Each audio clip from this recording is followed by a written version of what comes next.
primeiramente eu queria orar. Eu sempre oro, não quebrando ou não interrompendo nada que foi dito, mas é porque eu sempre falo que toda vez que eu vou ministrar, primeiro eu ministro sobre a minha vida, para depois eu poder transbordar, porque se eu não tiver nada para dar, obviamente vocês não vão receber nada. Amém? Senhor Deus eterno Pai, eu quero colocar a minha boca diante de Ti, os meus pensamentos diante de Ti.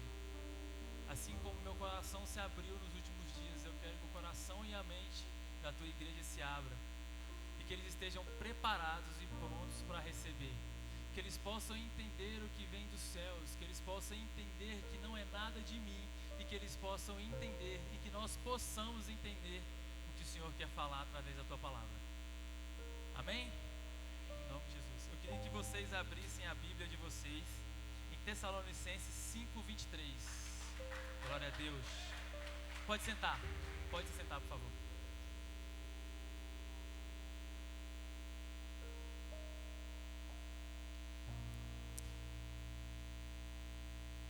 Primeira Tessalonicenses 5:23. Vai ser um monte, hein? Cadê o? 1, 2, 3. Já. Primeiro, falei. Primeiro Tessalonicenses 5:23.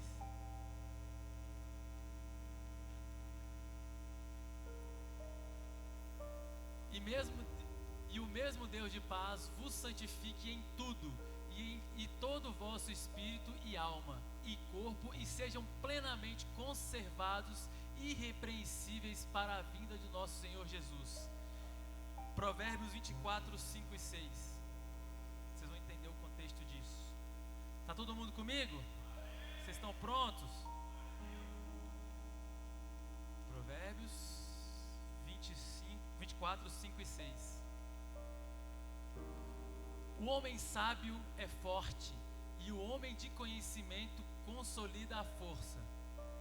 Com conselhos prudentes tu farás a guerra, e há vitória na multidão dos conselheiros. Em Provérbios ainda 16, 32.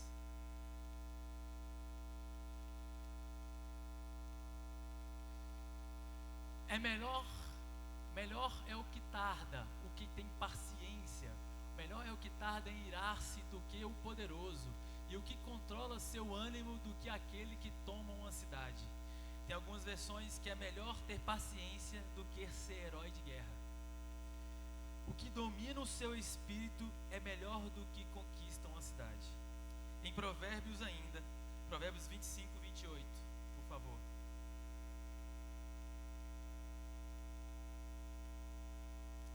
Como a cidade derrubada sem muro, assim é um homem que não pode conter o seu espírito. Paulo diz em Romanos, não precisa abrir, em Romanos 8, portanto os que estão na carne não podem agradar a Deus. Portanto, os que estão na carne não podem agradar a Deus. Mas em Gálatas a gente fala o que é a carne. O que é a carne efetivamente? A imoralidade sexual, a impureza, a libertinagem, a idolatria, a feitiçaria, inimizades, rixas, ciúmes, iras, discórdias, divisões, facções, invejas, bebedeiras e orgias. Mas em Gálatas também é dito a receita, né? Nos versículos seguintes fala, Gálatas 5, 22 e 23. Mas o fruto do Espírito é o amor, a alegria, a paz, a longanimidade, a benignidade, a bondade, a fidelidade, a mansidão, o domínio próprio. Contra essas coisas não há lei. Sobre as concupiscências da carne, há lei. É tão ruim você viver sobre as concupiscências da carne que existe lei na terra para isso. Mas sobre os dons do Espírito, sobre os dons que são colocados sobre a nossa vida, não há lei. Você tem livre acesso, você pode praticar todo dia, 50 vezes por dia, 7 vezes por semana, 24 horas por dia, 365 dias no ano, porque não tem lei contra isso. E eu estava pensando, eu vejo a gente fazendo o propósito, inclusive faz tempo que a gente não faz algum propósito específico, e essa semana, por mais que a palavra já estivesse na minha cabeça, nós estamos num propósito propósito de 7 dias. E aí eu vejo que a gente pede muita coisa, a gente costuma pedir muita coisa. Eu quero bênçãos, eu quero um trabalho melhor, eu quero melhorar financeiramente, eu quero que mande clientes, eu quero que a minha empresa prospere, eu quero que aumente minha comissão. E quando a gente fala de ministério, eu quero que meu ministério rompa, eu quero que a minha vida rompa, eu quero que eu possa transbordar, eu quero ter o que entregar. Mas a pergunta que eu faço, você está preparado para o peso da bênção? Você está preparado para o peso que você vai carregar após receber a bênção?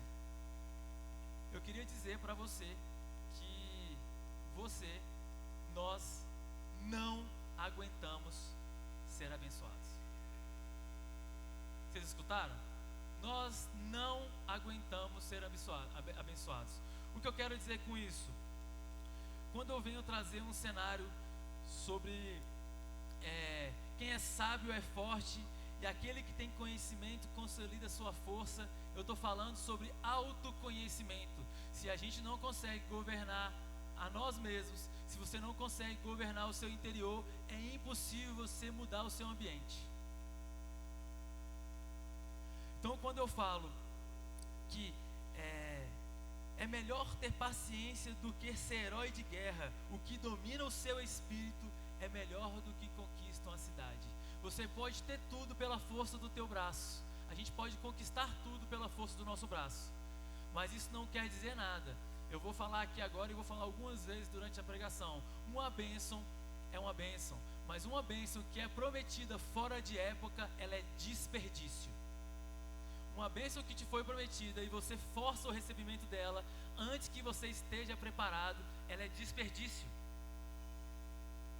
Quando a gente fala você não está preparado para receber a bênção, será que quando eu te der, será que quando Deus te der a bênção, você vai permanecer na mesma postura que você está hoje? Então, quando eu falo desse cenário, eu estou falando que a maior guerra que nós vivemos não é lá fora. A maior guerra que nós vivemos é interior.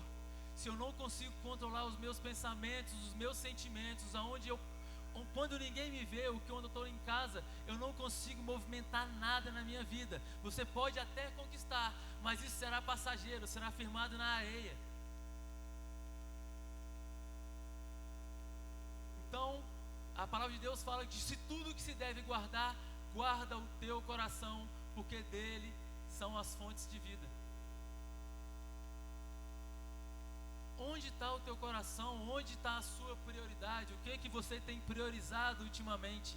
A vida é tão corrida, cheia de coisa para resolver. Tem cliente para atender, tem problema de tecnologia para resolver, tem o pastor chamando, tem a minha esposa pedindo, tem o filho doente. Mas vamos lá, onde está o teu coração? Se isso ocupa um lugar que não deveria ocupar, você está desperdiçando o seu tempo. Que loucura. Estou falando para você não priorizar seu filho. Mas a regra é clara. O salmista diz, lá no Salmo 116:7: ó minha alma, volte ao seu sossego, pois o Senhor tem sido bom para você. Os salmistas, são vários salmistas, mas Davi como principal salmista, ele fala muito com ele mesmo, ele fala muito com a própria alma, pedindo para Deus guardar, pedindo para Deus aquietar e pedindo para Deus acalmar. Nos últimos cultos de Café com Palavra, a gente vem falando constantemente, rotineiramente e com uma certa intensidade até sobre algumas doenças psicossomáticas, sobre ansiedade, sobre síndrome do pânico, sobre depressão, sobre burnout.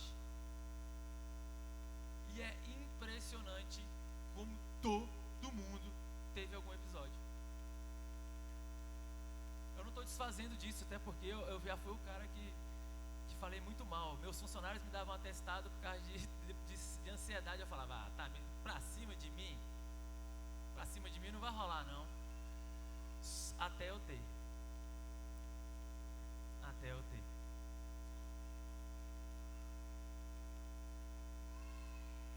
E quando a gente diz, ó alma, volte ao seu sossego, pois o Senhor tem sido bom para você. Muita gente fala todas as vezes que ansiedade é você sofrer por aquilo que você nem sabe se e vai acontecer. É você querer que as coisas sejam do jeito que você quer sempre. Isso é ansiedade. Mas quando dizemos isso, quando dizemos a nossa alma que ela quer, estamos dizendo que estamos ministrando sobre os nossos corações, que nós temos governo sobre as nossas vidas. Porque o autor e consumador da nossa fé nos deu total liberdade e livre-arbítrio para ir e voltar quando a gente quiser. E ao mesmo tempo que nós temos essa informação, o que a gente faz com ela? A gente decide viver à margem de nós mesmos. Sabe o que é viver à margem de nós mesmos? É a gente viver uma vida sem experimentar, sem sequer sentir o gosto do que Deus te preparou, do que Deus separou para você.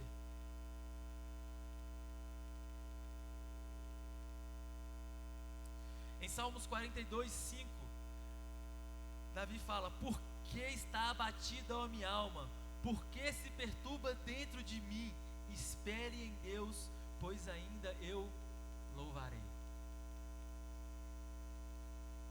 E todos os salmos, o salmista termina reconhecendo que o auxílio de Deus e onde Deus o colocou e o que Deus tem para entregar para ele é muito mais importante do que qualquer coisa.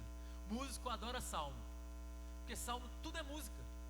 Salmo inteiro é uma música. Se você parar, botar uma melodia, ler salmos inteiro vira música, porque é bonito. Só que a gente não percebe a intensidade que ele ministra, que os salmistas eles sempre ministram sobre a própria vida. Se você botar um dedão na tua testa e falar: eu preciso assumir a responsabilidade e ter a autoridade sobre o meu futuro. Você precisa ministrar sobre a sua vida que você tem autoridade sobre o seu futuro, através do poder, através da unção, através da graça que Jesus Cristo te concedeu e pelo livre-arbítrio. A vida é curta, presta atenção. A vida é curta demais para a gente viver na mediocridade. Sabe o que é ser medíocre? É você não ser quente e você não ser frio. Você é morno. E aí às vezes você está acima do peso, você não está satisfeito com o seu trabalho, você não está satisfeito com as coisas que acontecem ao seu redor, você não está satisfeito com uma amizade, você não está satisfeito com os seus relacionamentos, você não tem um amigo que você pode contar nas horas mais difíceis. Epa, olha tudo isso, você, eu. Peraí, a gente precisa reavaliar e a gente precisa tomar e ter escolhas melhores. Será que porque eu não tenho um amigo que eu possa contar é culpa de todos ao meu redor? Será que porque eu não gosto do meu trabalho é o meu trabalho que é o culpado? Será que porque as pessoas não me elogiam, não estão perto de mim como eu preciso? Se eu precisar de um amigo, será que é culpa minha? Ou será que é culpa dele? A gente precisa assumir a responsabilidade de entender que tudo que acontece ao nosso redor, porque se a gente parar para olhar, a gente passa ano após ano vivendo à margem de nós mesmos, reclamando da mesma coisa, parado no mesmo lugar. E aí passa ano, ano vem, ano vai, tem propósito de começo de ano, 365 dias em envelope, e aí quando você vira o ano, você está do mesmo jeito, reclamando das mesmas coisas, às vezes até com intensidade muito maior. Existe um poema de Fernando Teixeira de Andrade que chama A Travessia, e ele fala o seguinte, isso é para vocês entenderem que o mundo entendeu isso, e o mundo pratica isso. Às vezes a gente tem mania de pensar: por que eu estou nessa situação? Por que eu não fui promovido? Por que eu não tenho isso? Por que eu não tenho aquilo? Por que o cara que está lá no mundo tem? Porque ele mesmo sem entender, ele compreendeu que se conhecer, entender as suas limitações é tão importante do que conquistar todos ao seu redor. Enquanto a gente, como é que a pastora fala? Os alecrins dourados, a gente está aqui achando que o mundo vai girar em torno da gente e que a gente precisa que as pessoas me entendam, e eu não sou capaz de entender um contexto que eu, inclusive, poderia mudar. Esse poema fala: há um tempo que é preciso abandonar as roupas usadas que já têm a forma do nosso corpo e esquecer os nossos caminhos que nos levam sempre aos mesmos lugares. Esse é o tempo da travessia. E se não ousarmos fazer essa travessia, teremos ficado sempre à margem de nós mesmos. Não foi um cristão, não foi um teólogo que disse isso, tá?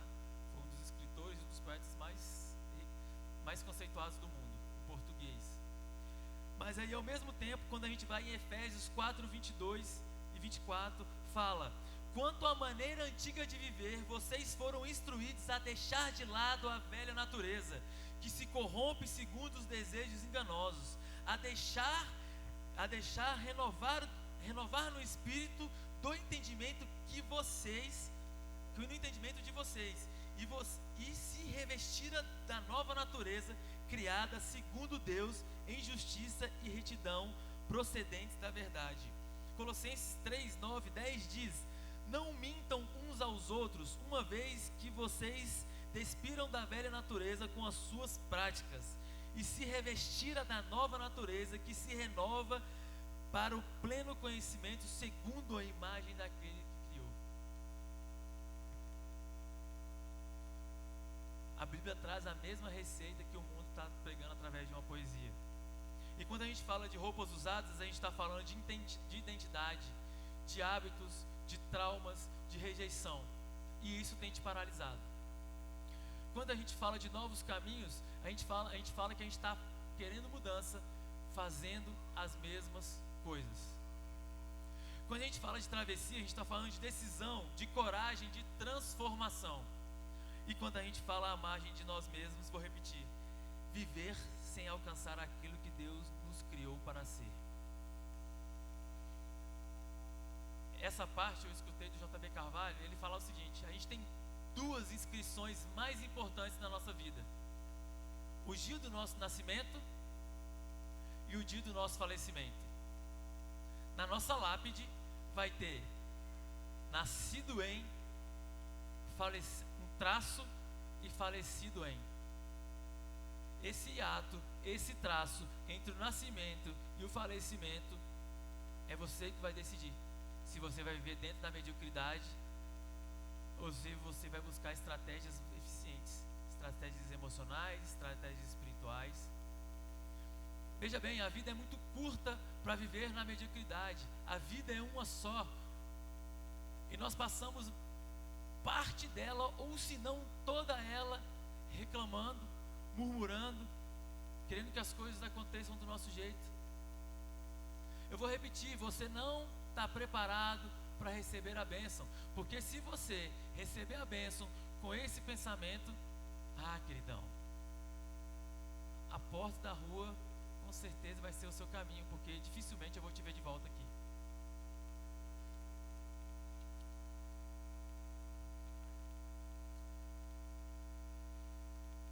Aí a pergunta é: vamos desconsiderar o reino de Deus? Desconsidera o reino de Deus, desconsidera a receita e o que a palavra de Deus te traz. Por que esquecendo a palavra de Deus, você ainda prefere ter uma vida medíocre?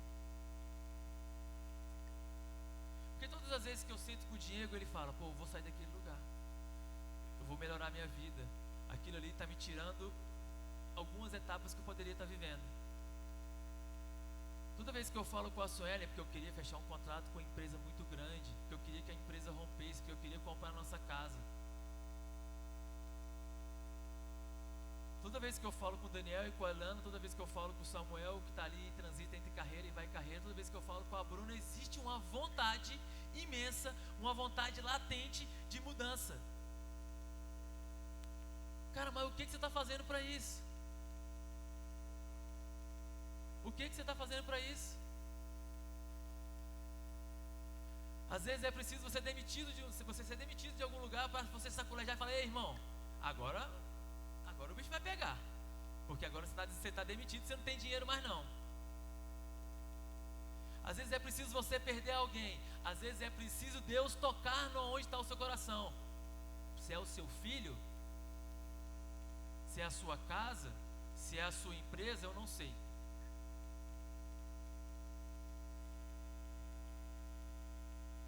Lembrando do que é morno, Apocalipse fala: assim, porque você é morno, não é nem quente e nem frio. Deus fala, estou a ponto de vomitá-lo da minha boca. Gente, pelo amor de Deus, eu estava orando hoje, eu parei o carro, cheguei muito cedo no trabalho, parei o carro debaixo de uma árvore, fui orar e meditar, e eu mandei no grupo que a gente tem, eu falei, a gente busca incessantemente, sempre quando a gente vai pegar, a gente busca mais, né? Quando a gente vai pregar, a gente fica apreensivo, fica tenso, mas, e aí Deus começa a falar, e você começa a ter experiências, e você começa a chorar, e você fala, puxa vida, perdi tempo demais não fazendo isso todos os dias. Por que eu não faço isso todos os dias? A minha forma de pregar não é gritando, não é te impulsionando. A minha forma de pregar é colocando você de pé no chão. Porque às vezes a gente precisa ter pé no chão. Sabe por quê? Às vezes você vai ficar sentado de propósito em propósito, de monte em monte, esperando alguma coisa que você nem sequer está preparado. Sabe por quê? Como é que você vai receber uma coisa e administrar isso se você não consegue administrar a própria vida, o seu próprio coração e o seu próprio interior?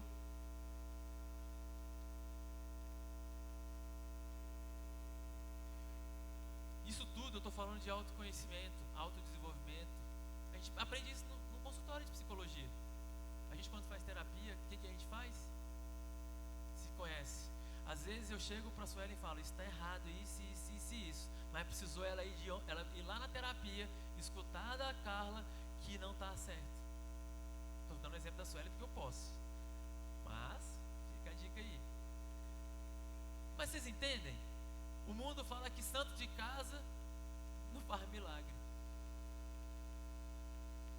Deixa eu te falar, a realidade do que está lá fora não é diferente da realidade que tem aqui dentro. Os problemas que a gente tem aqui dentro é o mesmo problema que a gente tem lá fora. A diferença é que a gente tem ferramenta, a gente tem instrumento, a gente tem um norteador, a gente tem a receita, enquanto eles vão ficar batendo cabeça lá pro resto da vida, enquanto não conhecer a verdade. E o que a gente faz com isso? A gente prefere viver à margem de nós mesmos. É preciso que você torne-se quem você deve ser, para depois alcançar o que foi preparado para você. Eu vou repetir. Eu preciso que você torne quem você deve ser, para alcançar o que foi preparado para você.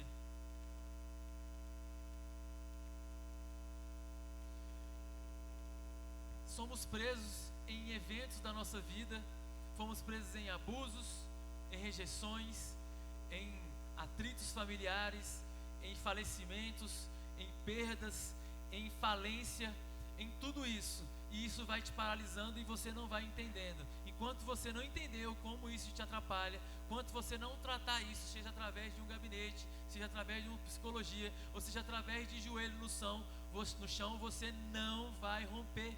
Você pode romper, mas vai ser superficial. O pastor falou algumas vezes, o ministério está rompendo, a pessoa está entregando, Deus está movendo. Só que chega um ponto que o reino de Deus ele não é estático, a gente precisa continuar buscando. E quando a gente para de buscar, e aí as coisas, quando ele chega na beira, ou a gente cai porque a gente não está preparado, e aí a gente volta todo o caminho de novo, para depois percorrer tudo de novo, quebrar a cabeça de novo, jejuar de novo, e orar de novo, e se santificar de novo. Aí você está na beira de receber a bênção, aí você cai de novo, sabe por quê? Porque você achou que estava tudo bem, você achou que o jogo estava ganho. E aí a gente esquece que a gente precisa buscar todo dia, jejuar todo dia, exemplo, jejuar todo dia, fazer propósitos todo dia, vigiar todo dia, se colocar diante de Deus todo dia, dar bom dia para o Espírito Santo de Deus todo dia.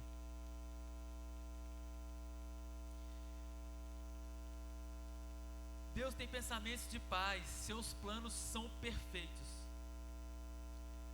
Enquanto isso, insistimos em olhar para trás, porém, Ele continua puxando tua mão e anunciando coisas novas lá na frente. E aí você volta e Ele vem e te puxa de novo. Eu tenho coisas novas para você lá na frente. E aí a gente deixa o nosso temperamento, se eu sou sanguíneo, se eu sou colérico, não importa. A gente consegue arrumar um monte de gatilhos e justificativas na psicologia para justificar nossos comportamentos. Ei, queridão, você está errado. Assuma a culpa do que você está fazendo. Assuma a responsabilidade do que você está fazendo. Para de achar gatilhos, para de se justificar pela atitude dos outros, para de achar gatilhos da psicologia para justificar se você pode ou se você não pode, se você deve ou se você não deve. Jeremias fala em Jeremias 29, 10 e 11: logo que se cumprirem para a Babilônia 70 anos, atentarei para vocês e cumprirei a promessa que fiz. São pensamentos de paz, não de mal, para dar-lhes um futuro de esperança. Isaías 43:18 fala: não fiquem lembrando das coisas passadas, nem pensem nas coisas antigas. Eis que faço uma coisa nova. Eu já li aqui sete passagens que falam que você precisa abandonar as suas práticas do passado e focar no futuro. 7 práticas, 7 versículos que falam que você precisa se conhecer e entender que a sua guerra está dentro de você, está em você não guardar o seu coração e a sua mente, não entender quais as suas limitações para receber aquilo que você tem que receber. E aí a gente fica se perguntando, eu fico me perguntando, eu falava, o ministério de acolhimento começou a romper, começou a voar, e aí de repente a gente olhou, a gente se reuniu no nosso quadro e falamos: ei, paramos, né? Paramos no tempo. A gente parou de inovar, a gente parou de ser criativo, a gente parou de pensar no que a gente poderia fazer, a gente parou de pensar, a igreja está se movendo e a gente está parado. Olha para o seu ministério e entenda se você está fazendo o que deve ser feito.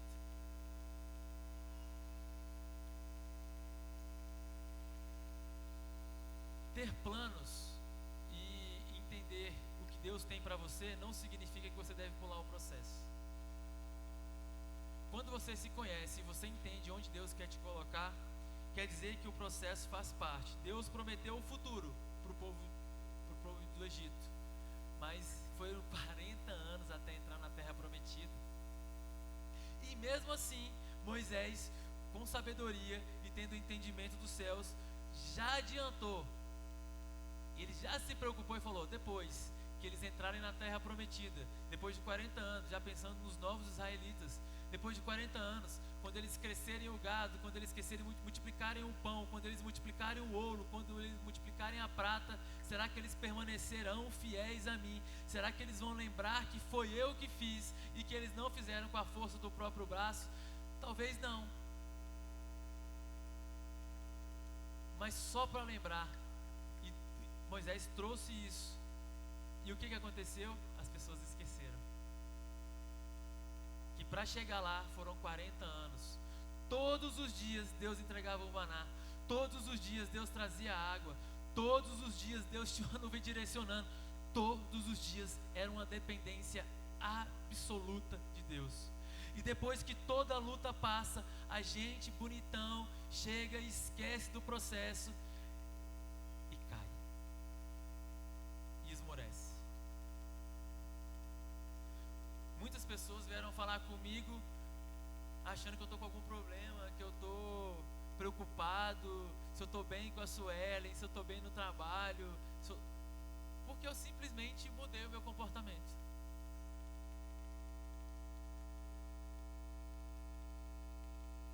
E não é sobre mudança de comportamento. Eu preciso ser quem eu tenho que ser para receber o que foi preparado para mim. Você precisa ser quem você tem que ser para receber o que foi preparado para você. Você está pronto? Você suporta o peso da exposição da bênção? Você suporta o peso da exposição da entrega do milagre que você tanto pediu? Então, quando eu olhei para a minha vida e comecei a profetizar sobre a minha vida, sobre a minha casa, sobre os meus filhos, sobre a minha esposa, eu comecei a falar: ei, as minhas coisas do passado não me limitam, eu vou olhar para frente. Ei, as minhas melhores conquistas eu ainda não alcancei, elas estão lá na frente. Ei, a minha casa dos sonhos ainda não é essa, está lá na frente. Ei, a cura que eu preciso não está aqui ainda e não está nas mãos dos médicos, ela está lá na frente.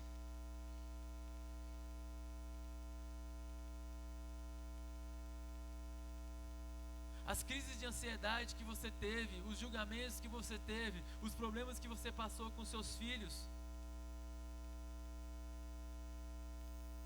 os problemas que você teve com os seus comportamentos, com as suas atitudes. Quando a gente conhece a nós mesmos, nós não tomamos decisões precipitadas. Uma decisão tomada precipitada vai cobrar juros para o resto da sua vida. Uma decisão sem conhecer os seus próprios limites vai cobrar juros para o resto da sua vida.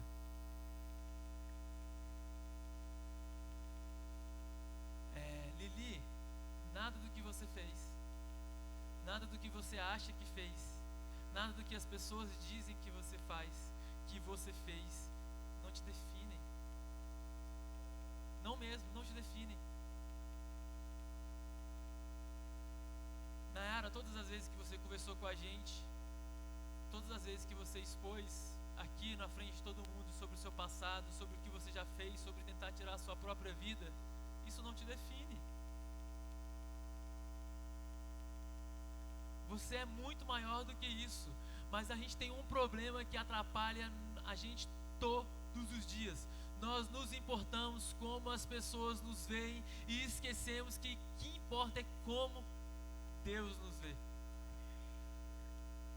A gente se importa, eu me importo com a atitude eu vou tomar porque o pastor não vai gostar, porque... Ei, vamos lá.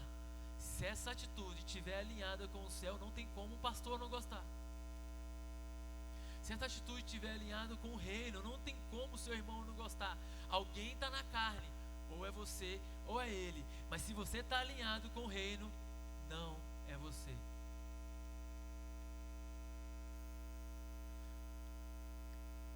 Se você entender que se conhecer tira uma exposição que você talvez nunca mais queira passar, zera a possibilidade de negligência com a sua vida, você certamente vai se conhecer. Eu estou fazendo um convite para vocês olharem para dentro, de verdade, e entender se o dia que eu for receber o que eu fui preparado para mim, se eu vou conseguir romper. A gente quer uma vida importante, a gente quer uma vida impactante, a gente quer que tudo fique no nosso controle, a gente quer que todas as coisas ao nosso redor andem alinhadas. Mas você esquece que a gente não tem controle sobre tudo. Você esquece que não temos controle sobre eventos adversos. E aí, será que quando sair do controle, o que você vai fazer? Você vai estagnar? Você vai reclamar? Você vai ligar para o pastor? Tá difícil demais, eu vou sair da igreja, eu vou isso. A gente já passou por fases aqui. Eu já passei por fases aqui nessa vida. Mas em nenhum momento o pastor está ali para mentir. Em nenhum momento eu abri a minha boca para falar que ia sair da igreja. Eu abri minha boca para falar que ia sair da igreja alguma vez? Teve um momento que a gente teve, e ele falou, não, mas se você quer sair, sai. Tem problema nenhum não, aí eu te abençoo. Quem disse que eu quero sair? Eu quero sair. Eu falei isso. Sabe por quê? Lá fora não é diferente. As igrejas lá de fora não são diferentes. São os mesmos problemas, as mesmas pessoas. Às vezes tem mais pessoas com mais problemas iguais. E a intensidade fica grandona, aí você fica perdido. Para onde eu vou? Vou voltar lá para a maldição.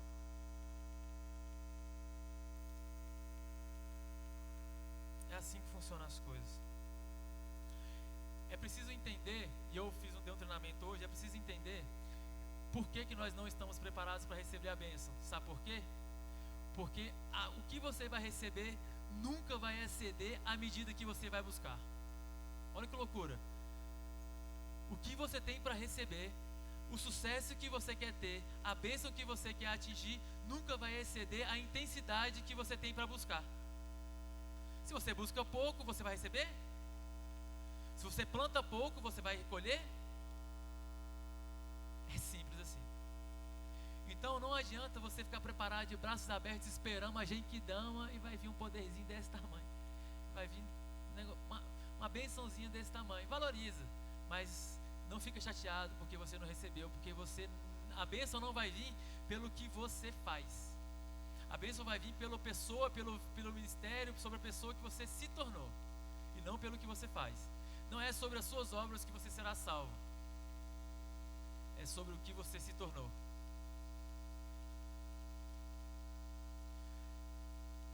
Eu vou dar 3 exemplos para vocês, a gente já está finalizando, sobre não estar preparado para receber a bênção ou não estar munido para receber a bênção. Lucas, lá em 5:11, É quando Jesus está à margem do mar da Galileia e ele está pregando e a multidão começa a cercar e ele entra no barco para pregar como se fosse um púlpito, como se fosse um altar. Naquela mesma noite, Mateus vai passar a noite toda pescando, a noite toda lançando a rede, a noite toda lançando a rede, a noite toda lançando a rede, mas quando ele volta, ele não pescou nada. Mas quando ele volta, Jesus fala: volta para alto mar, joga a sua rede. Ele jogou. Só que ele pegou tanto peixe, que ele voltou para a margem e teve que chamar Tiago e José e falou assim: ei, me ajuda, pelo amor de Deus. Só que o barco começou a afundar e a rede começou a rasgar. A bênção era tanta, mas ele não tinha instrumento, ele não tinha estrutura para receber tamanha bênção. Às vezes você está precisando de uma estrutura, você está precisando de um alicerce, você está precisando de fato firmar para que você receba, porque se você receber a bênção que era para encher o barco, ela vai encher tanto e você não está preparado que o barco vai afundar.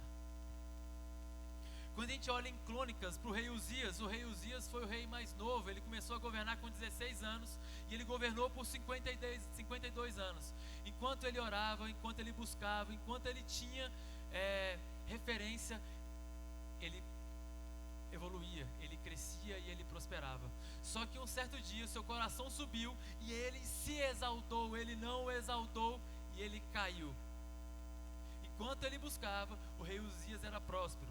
Enquanto ele parou de buscar e começou a exaltar o próprio ego, ele caiu. Em Deuteronômio fala exatamente de Moisés, quando o povo esqueceu. São 3 palavras simples sobre o suportar a bênção. Nós estamos preparados para tudo. Muita gente sobrevive à derrota, mas pouca gente sobrevive à vitória. Quando você estiver sozinho ou no seu quarto, examine os seus pensamentos, pois o que você pensa, a intensidade que você pensa, tem a capacidade de fazer você se tornar aquilo. Olha que doideira. Os seus pensamentos vão te tornar aquilo que você pensa. Agora a pergunta é: onde estão seus pensamentos? Quando você estiver com a sua família, com seus amigos, cuide da sua língua. Porque uma palavra mal lançada, uma palavra dura para as pessoas que estão próximas de você, que te amam, machuca muito mais do que o seu inimigo. Controle a tua língua.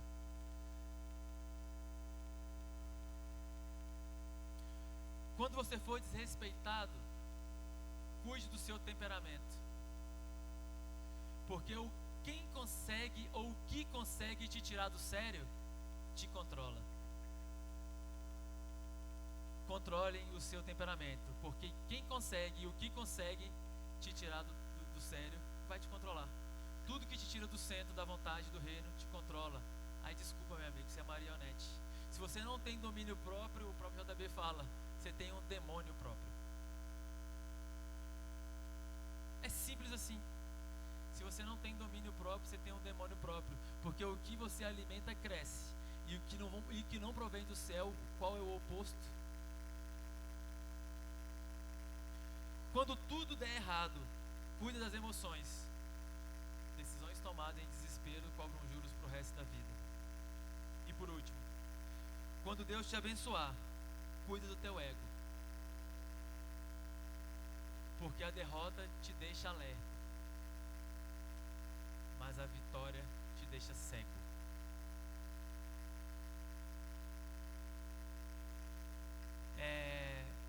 É um convite para que vocês procurem as pessoas certas para passar por isso com você. Afinal, quando Pedro voltou, ele precisou de chamar Tiago e José para ajudar, certo?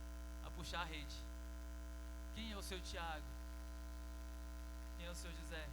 Quem você pode chamar e quem você pode contar? Assuma a responsabilidade, tenha disciplina e intensidade. O que não quer dizer que você não precisa ter resiliência e paciência. Seja grato, seja humilde. Inclusive as duas coisas andam juntas, são irmãs gêmeas. Se você não é humilde, fatalmente você não vai ser grato. Se você não é grato, você não é humilde. Não tem como as duas coisas andarem separadas. Controle as emoções, seus impulsos. Guarda teu coração, porque dele procedem todas as fontes da vida. Profetize sobre a sua casa. Sonhe, rompa, conquiste, luta, caia, levanta, mas vença.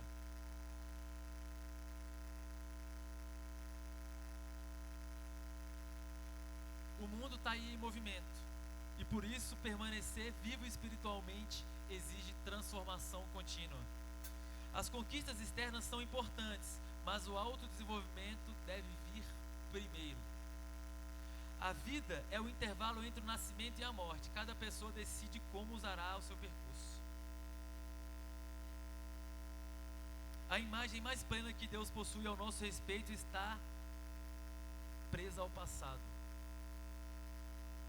Não está presa ao passado, aponta para aquilo que ainda vamos nos tornar. É preciso romper com a reclamação, com a mediocridade, com a passividade. Escolhas constroem estações que você quer viver. A transformação obedece à lei do processo. Tentar antecipá-la pode impedir a formação necessária. A vida abundante também envolve responsabilidade. No fim da jornada, importa quanto o propósito recebido foi realmente desenvolvido. Um propósito não desenvolvido é desperdício. Tornar-se aquilo para que nasceu faz a própria vida um modelo que inspira as pessoas. Qual que é a nossa melhor forma de pregar? Testemunho. Mansidão não é ausência de força, é poder sob controle e caráter que não deixa de corromper. Nós crentes não somos idiotas, nós não somos bobos, nós não somos otários, como queiram dizer. Simplesmente nós lutamos com a melhor arma que nós temos. Os dons estão aí disponíveis para todo mundo. A fidelidade no estágio atual antecede os lugares e responsabilidades que Deus poderá te confiar logo ali. Se coloquem de pé.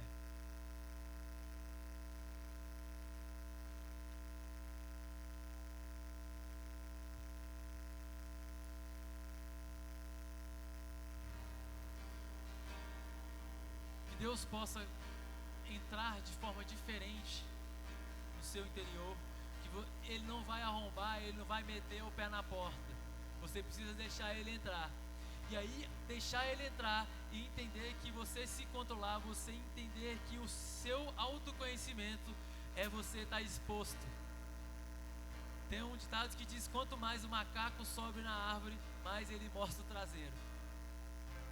Quanto mais o macaco sobe na árvore, quanto mais você sobe, quanto mais você se inclina, mais você fica exposto. E quando a gente prega, quando eu subo aqui para pregar, quer dizer que as pessoas vão começar a me olhar, saber se eu estou fazendo aquilo que eu preguei, se eu estou praticando aquilo que eu preguei, se eu estou sendo aquilo que eu preguei. Muitas vezes você não aceita a transformação que Deus quer para você, com medo de realmente se transformar, de realmente passar por essa travessia e de realmente ficar exposto. Porque você se escora através de uma ingenuidade que você não tem mais. Ei, não se engane, você conheceu a verdade. Não viva às margens de si mesmo. A partir do momento que você conhece a verdade e escolhe mesmo assim o maior tempo da sua vida viver às margens de si mesmo, você está sendo tolo. Todos os anos é o mesmo ano, todos os anos a sua conta bancária está do mesmo jeito, todos os anos o seu filho está com o mesmo problema, todos os anos as coisas acontecem da mesma forma. Sabe por quê? Porque você não quer tomar posição, você não quer se expor e entender que a partir do momento que você se expor, você vai ter que ser tratado. Porque todas as vezes que você estourar, todas as vezes que você gritar com alguém, todas as vezes que você brigar com o seu irmão do lado, você vai pensar: eu estou exposto. Eu estou exposto e as pessoas vão olhar para mim. Só que a partir do momento que você pensa que você está exposto, isso significa que você sabe, você se conhece e você sabe que você precisa mudar a sua postura. Seja para tudo. Você quer conquistar um melhor trabalho? Estude, tenha disciplina, tenha intensidade, busque. Você quer romper no seu ministério? Busque mais. Carregue as pessoas com você, arraste as pessoas com você, ore mais, busque mais, estude mais a palavra. Mas não adianta você ficar achando que ficar escondido e não se expor vai te fazer melhor ou não vai te fazer ser visto. Isso vai te fazer medíocre. Não seja medíocre. Em nome de Jesus. Eu te convido, me carrega. Se eu estiver ficando para trás, seja o meu Tiago, seja o meu José. Se eu estiver ficando para trás, me puxa. Se você estiver atrás de mim, me empurra, nem que seja na barra do chute, mas não me deixe ficar para trás. Se eu estiver errado, me pontue, me corrija. Se eu estiver buscando da maneira errada, me aconselhe. Da mesma forma que eu quero aconselhar, eu quero ser aconselhado. Não sofra sozinho. Se exponha. Se exponha. E a partir do momento que você se conhece, tudo vai conspirar ao seu favor.